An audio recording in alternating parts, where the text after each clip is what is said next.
Agora você ouve uma palavra de vida com o pastor Érico Rodolfo Bussinger.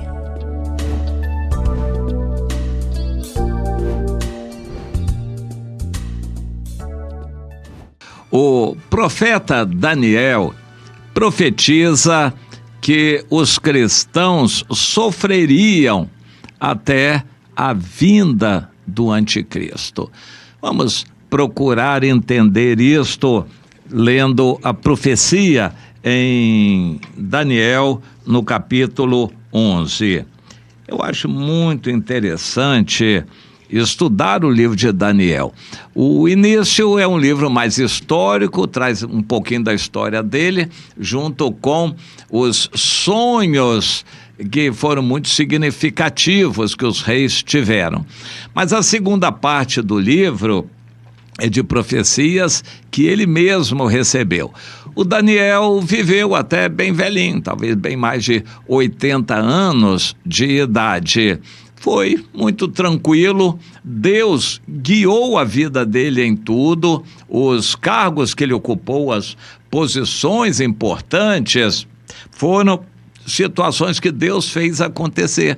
O Daniel não se candidatava, não corria atrás, não ficava fazendo conchavos políticos, não ficava desejando interesses, mas ele estava aguardando de Deus a oportunidade. E era a maneira dele agir. Por isso ele às vezes passava 10, 20 anos sem ser lembrado, esquecido. E ele que já tinha ocupado posição tão elevada no reino, era largado no ostracismo, esquecido. E, no entanto, Deus estava com ele quando a situação apertava, e Deus fazia as situações apertarem, para que eles dependessem do Daniel e viessem chamar o Daniel.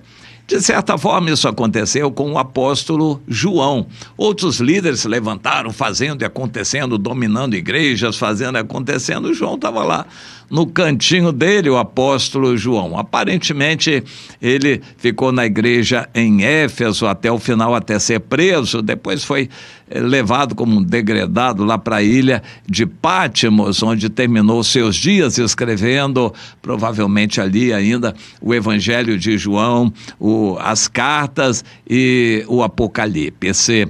João era um tranquilão, e eu lembro que o Daniel era desse jeito também. O livro de Daniel é fundamental, não é um livro muito grande, mas ele é fundamental para o entendimento da profecia bíblica, e é um livro totalmente confiável.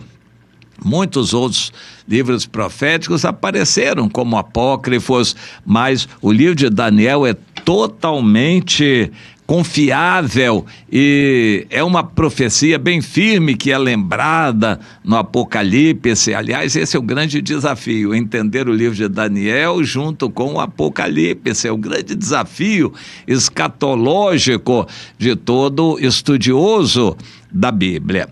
Mas eu quero focalizar o capítulo 11, em que é um capítulo longo, em que ele traz uma espécie de histórico profetizado, aquilo que haveria de acontecer, e de fato aconteceu. Com a vinda dos gregos, eles ainda estavam debaixo do reino da Pérsia, que os gregos, os macedônios, tomariam a Grécia, fariam isso, aquilo, depois dividiriam o reino e até que viriam os romanos. Tudo isso é profetizado neste capítulo. Aí, nessa época aí em que os romanos estariam já dominando, eu quero pegar ali do versículo 32 em diante. Aos violadores da aliança, ele com lisonjas perverterá, mas o povo que conhece o seu Deus se tornará forte e ativo. Ou seja, de alguma forma, usando governantes, Satanás iria tentar perverter o povo de Deus, como de fato conseguiu perverter muitos dos judeus. Mas aqueles que eram fiéis se tornariam fortes e ativos. E aí ele introduz vinda de Jesus no judaísmo, iniciando a época do Evangelho. E o versículo 33 diz: os sábios entre o povo ensinarão a muitos. Jesus, os apóstolos, ensinariam a muitos. Todavia cairão pela espada e pelo fogo. A era do cristianismo seria uma época de perseguição religiosa. Cairiam pela espada, pelo fogo, pelo cativeiro e pelo roubo por algum tempo. Algum tempo. Interessante, os cristãos foram tremendamente perseguidos no Império Romano, mas também foi debaixo do Império Romano que o cristianismo prosperou. Cristãos foram perseguidos e muitos martirizados, mas o evangelho se espalhou. É bom a gente lembrar isso, o evangelho não depende do nosso bem-estar. Para que Deus seja glorificado, os crentes do Brasil não precisam estar bem com o governo, nem bem na situação financeira. O evangelho não depende do nosso bem-estar, entenda isso, são coisas separadas. Eu ter um carrão, morar numa super casa, ter um big salário, isso aí não contribui para o evangelho. E se eu sou perseguido e martirizado, pode ser que o evangelho prospere mais ainda. Portanto, o meu bem-estar não é sinal da bênção de Deus para o evangelho prosperar, até pelo contrário. Bom, e o texto continua no versículo 34. Ao caírem, os cristãos serão ajudados com pequeno socorro, mas muitos se ajuntarão a eles com lisonjas. E foi o que aconteceu. O cristianismo se espalhou de uma tal maneira que o imperador Constantino ficou mal politicamente. Quando ele sentiu que já estava prestes a ser deposto, ele bandeou para o lado dos cristãos, porque já uma parte muito significativa da população do Império Romano já era cristã, inclusive a mãe dele, do imperador. E assim, quando ele decidiu se aliar aos cristãos, ele ganhou uma força política tremenda. Você identifica em nossos dias coisas semelhantes, presidentes da República que agradam os evangélicos só para ter o voto deles?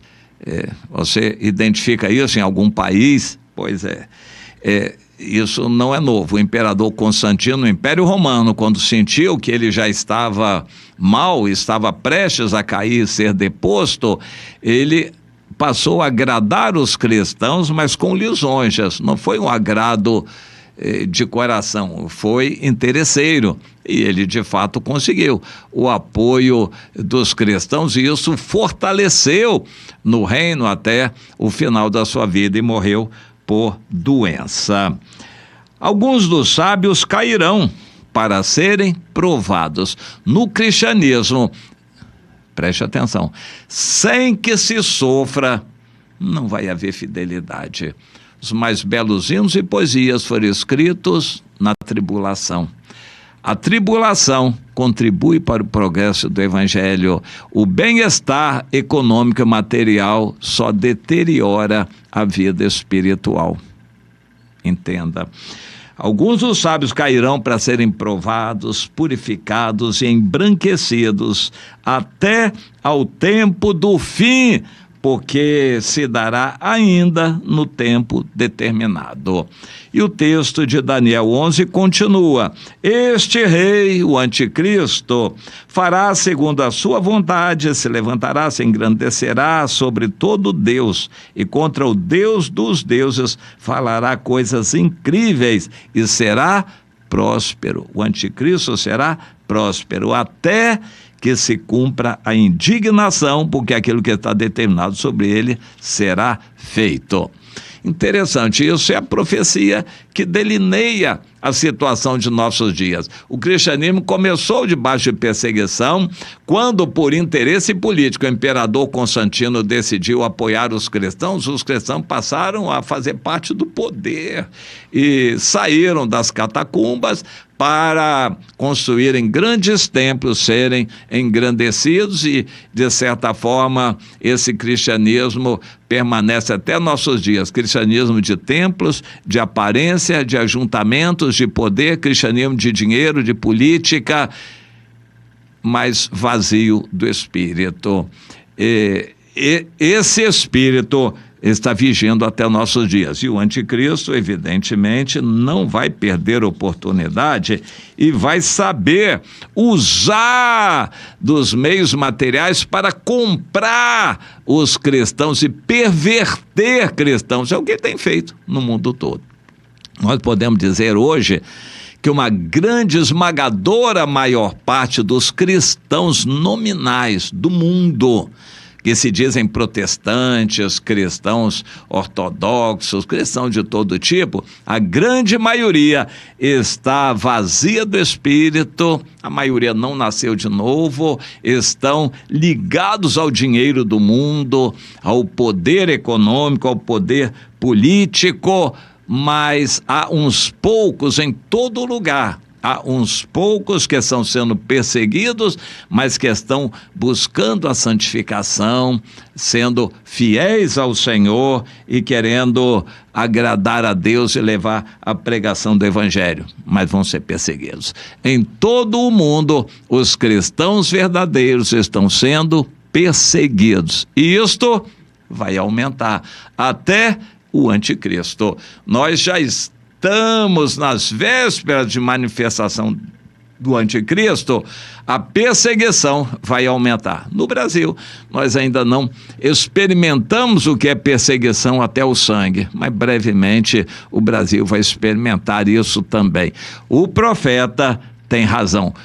O cristianismo verdadeiro não é para ter bem-estar aqui na terra. O cristão verdadeiro vai sofrer. E o apóstolo Paulo escreveu isso, 2 Timóteo 3,12, aquele que quiser viver fielmente em Jesus Cristo será perseguido. Você tem sido perseguido pela fé ou está acomodado, acomodada?